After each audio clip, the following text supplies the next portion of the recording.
ملګرو په څنګ کې چې کومه جنۍ درته ښکاري د دې جنۍ دغه ویډیو چې کومه ده دا تاسو تر اخره پورې وګورئ.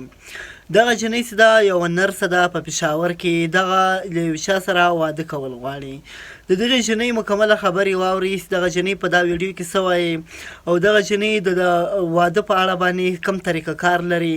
دغه جنۍ وایي زه په هاسپیټل کې نرسه یم، خو زه له یو ښه هلک سره چې روزګاري هلک وي، هغه کار څوک وي، که امیر صاحب وي، کار څوک وي، له هغه سره واده کول غواړم.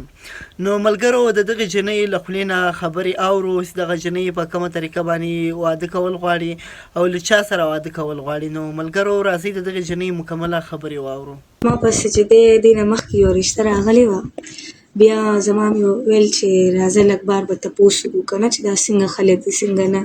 هغه چې موږ لاړو نو بار کوڅې خلکو نه م تپوس وکړو، هغه هلک چې دی چرس پاوډر څښل بد عمله و.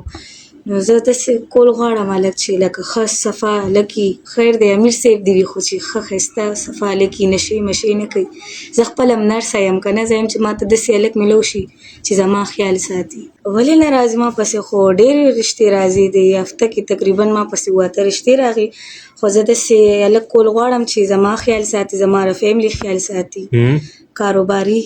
او مور مې شته، ورور مې شته او پلار مې وفات شوی دی او مومندو کې بس واده ځکه کوم چې مومند خلک ما اورېدلي ډېر ښه دي او ښه عزتناک خلک دي، بس د دې په وجه چې تر نسواره پورې هم نه کوي.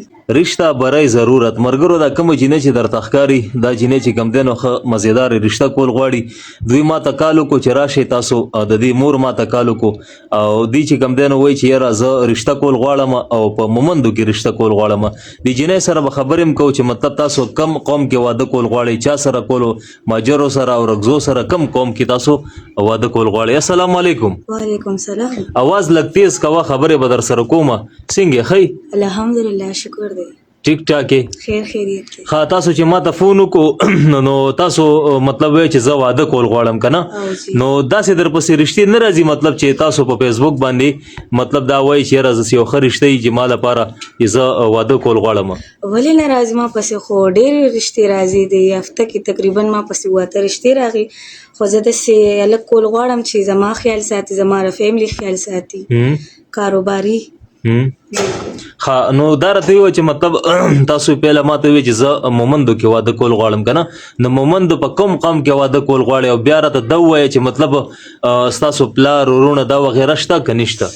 او مور مې شته، ورور مې شته او پلار مې وفات شوی دی او مومندو کې بس واده ځکه کوم چې مومند خلک ما اورېدلي ډېر ښه دي او ښه عزتناک خلک دي، بس د دې په وجه. ښه، او ما دې وختي چې کوم دی امي سره هم خبرې وکړي چې وایي دا هم په جاب ده، ډاکټره ده؟ او جي زه نرسه یم، خپله جاب. ښه، تاسو نرسه یې؟ څومره تنخواه هم ده ستاسو؟ زما خو بس تقریبا میاشتې ډېره تنخواه ده. ښه، څو روپۍ تنخواه ده ستاسو؟ زما خو تقریبا 40-50 ده. 40-50 هزار. ښه، او جاب کوم ځای کې کوئ تاسو؟